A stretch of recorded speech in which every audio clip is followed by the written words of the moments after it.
Day 7. What was my most impactful RPG session? Well, for me, at some point in high school, I managed to get folks to create some GURPS characters.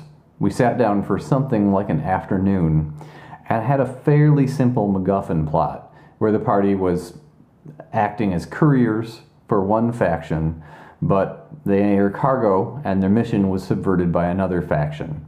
And it was a classic, just real alphabet soup type of situation where in the world of Mystar and the kingdom of Karamikos, the Shadow Elves managed to cause the party to believe that they were acting on the behalf of the normal Quenya. I think that's the name of the...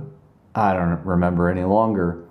But everyone was wowed that I managed to pull off kind of a classic M. Night Shyamalan twist. And right there on the dockside, at the very conclusion of the adventure, when there was just that little scrap of combat, well, that's when everyone started realizing that they had been conned. All the little details, all of the little seeds planted of foreshadowing fell into place.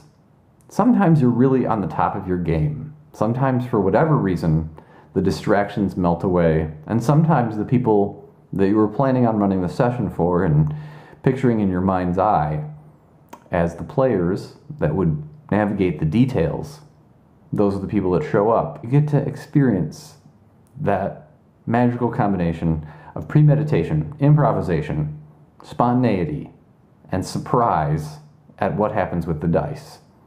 That's what happened, and it was a seminal moment in my gaming career because it taught me that I could conceive of what I thought the game I was going to run was going to be. I could pick a system, I could pick a premise, and I could invite people to bring in their own ideas about characters.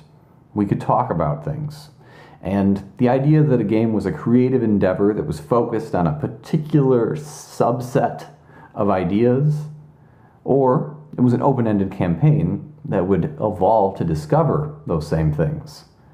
Well, that's what opened up Pandora's box. I really don't think I ever played again with that same combination of people, and I don't in fact speak to any of them any longer, which is unfortunate.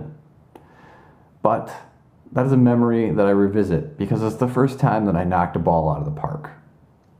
It's a great sensation. Thank you for sticking with me through this week of RPG A Day. Next week, we will see how many of these end up in video form, because I do want to do some coverage of Starfinder as it's revealed at Gen Con. Thanks.